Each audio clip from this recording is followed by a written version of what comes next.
Election हो जाए, वरना आपको कुछ दिनों बाद ही थोड़ी सी चीखें सुनाई देंगी।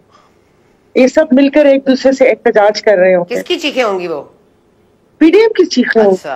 अब मेरा भी ख्याल के इलेक्शन होंगे। आपने एक वो कामरान खान साहब की ट्वीट पढ़ी होगी, जिसमें उन्होंने इस्तदा की है चीफ ऑफ आर्मी स्टाफ से कि आप अपनी एक मजबूत सी टीम लेकर आए, और अब इन तमाम सियासतदानों, जिसमें उन्होंने पीपल्स पार्टी के 4 दफा दौर का जिक्र किया, नून के 3 दफा का किया, और कहा कि अब इनको ब्रेक लेना चाहिए। ये अवाम के वसीतर मफाद में तमाम कानून साजी हो जाती है, लेकिन ये वाली कानून साजी वो छोड़ जाते हैं, अपने वसीयत में दे जाते हैं आने वाले प्राइम मिनिस्टर को इंटरिमी से।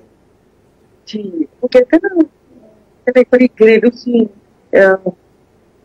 बरकत के लिए छोड़ कर गए हैं। हमारी नानी अम्मा कहती थी, देगची पूरी खाली करके दस्तरखान पे मत लेकर आओ, थोड़ा सा सालन बरकत के लिए छोड़ दो। तो ये एक आधा बिल बरकत के लिए छोड़ गए हैं। मैं शायद वापस आऊंगा और फिर इसको मैं वो करूंगा। हालांकि उसमें क्या था, उसमें अगर बाकी में तरमीम की थी तो ये जो एक्ट था, अब मुझे नहीं पता, मतलब काफी मिठाइयां वगैरह भी खाई गई, और मैं हामिद मीर से आपके प्रोग्राम में थी, फिर पता चला कि आरिफ अलवी साहब ने भी दस्तखत करने से इनकार कर दिया। अब फिर उसके बाद असेंबली डिसॉल्व होगी उसी दिन। अब सेनेट करती है क्या नहीं करती, लेकिन नहीं करना चाहिए। देखिए ना, 1 साल पहले तो अपने सारे जितने अपने उनके थे मफादात में चीजें वो कर ली, और फिर उसके बाद जैसे वो बिल्स का जुम्मा बाजार लगा हुआ था कि हर बंदा एक बिल लेकर आ रहा था, बस ऐसे ही है। अब खुदा पाक खैर करे। लेकिन कोई बिजली का बिल भी लाया सायरा साहब? कोई बिजली का बिल भी लाया या सब ऐसे कानून साजी के बिल ही लेकर आए? बिजली का बिल वैसे नहीं लेकर आया, बट मेरे पास बिजली का बिल था और मैंने बहुत हाथ लहराया कि स्पीकर साहब मेरा भी बिल है, मेरा भी बिल है। तो सब पूछे थे तुम्हारा कौन सा बिल है? मैंने कहा मेरा बिजली का बिल है, जहां इतने बिल पास किए ये वाला माफ करवा दीजिए, क्योंकि मैं वो थोड़ा ज्यादा बड़ा था। तो मैंने ऐसे ही जस्ट, लेकिन फिर टाइम नहीं मिला, तो बस अपने बिल लेकर आ गए। बिल्कुल भी इसमें कोई नहीं जाते जाते जो ये करके गए, और अभी ये सम्राट हम तक पहुंचे नहीं है। ये अभी 1 माह बाद पता चलेगा।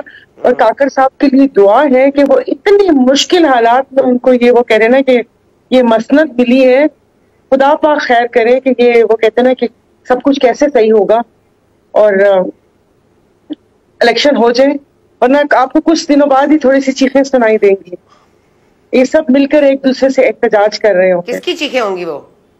पीडीएम की चीखें। अच्छा, ठीक हो गया। अब आप प्लीज जरा दिल खोल के और बिल खोल के हमें बताएं कि इस मुल्क के साथ होने क्या जा रहा है, क्योंकि एक बड़ी अच्छी बात की हमारे बॉस ने, एक बीपा पे थे वो बुखारी साहब, तो उन्होंने कहा कि जी इनको पहले पता नहीं लग रहा था कि कौन बन रहा है वजीर आजम निगरान, फिर अब इनको लग पता जाएगा। तो हमें लग पता जाएगा कुछ ऐसा ही है। मतलब देखिए, आवाम के तो हालात ना बदलने के, लेकिन अब इस वक्त जो है ना, वो मुल्क की बका प्रायोरिटीज पर होनी चाहिए कि अब इस मुल्क को इस बहरान से निकालना कैसे है।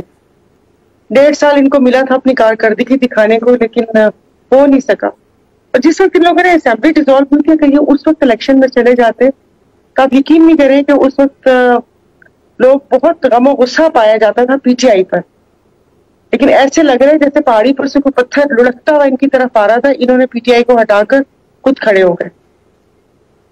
और अब मेरा भी ख्याल के इलेक्शन होंगे। आपने एक वो कामरान खान साहब की ट्वीट पढ़ी होगी, जिसमें उन्होंने इस्तदा की है चीफ ऑफ आर्मी स्टाफ से कि आप अपनी एक मजबूत सी टीम लेकर आए, और अब इन तमाम सियासतदानों, जिसमें उन्होंने पीपल्स पार्टी के 4 दफा दौर का जिक्र किया, नून के 3 दफा का किया, और कहा कि अब इनको ब्रेक लेना चाहिए।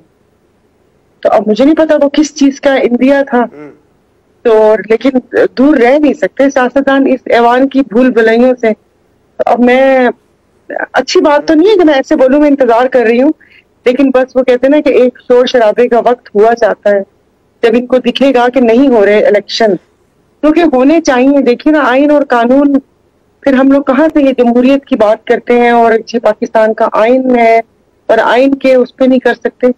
मैं कहती हूँ होना चाहिए, लेकिन समझ नहीं आ रही है इलेक्शन होगा कैसे।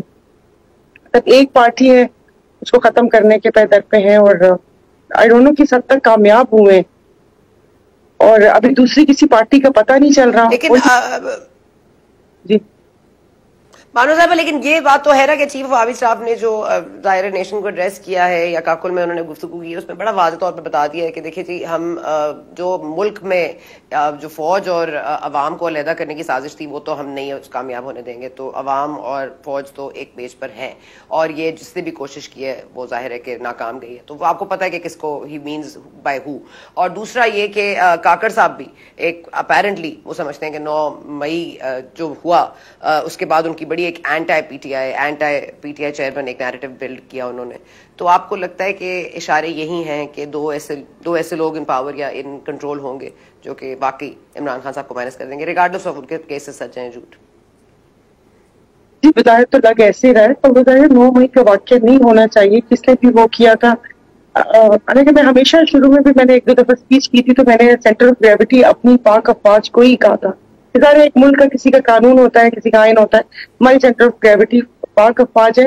बल्कि हमारी पार्टी पे भी बहुत ज्यादा लोग उंगली उठाते रहे, तो मैं हमेशा यही बात करती थी कि चले ठीक है, अपनी पाक अफवाज के साथ है ना, तो इंडिया की फौज के साथ तो नहीं है। तो हमने तो इस चीज को कभी वो नहीं किया। लेकिन ये कि ये नहीं होना चाहिए, फौज है, ये मुल्क है तो हम है। अब जिन ममालिक में अफवाज नहीं है आप उनका हाल देख लीजिए। तो जाहिर है ये क्या कह रही थी, आधा भूल गई।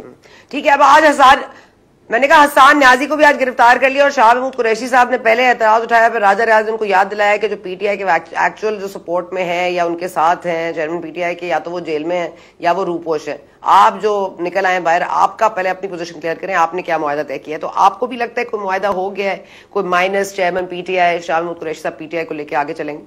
नहीं, बज़ाहिर तो ऐसा ही लग रहा है। देखिए ना, मतलब सब एक एक करके बाहर आते गए और मेरा पहले भी ये सवाल था कि अगर वो उसमें मुलविस थे तो फिर मतलब वो गंगा नहाकर कैसे वापस आ रहे हैं? अगर हम ये समझते हैं, और जिस वक्त पकड़ दकड़ हुई थी तो इनकी भी हुकूमत थी, ये तो अभी कल जाहिर है सब कुछ चेंज हुए, तो सजा तो किसी को भी नहीं मिली।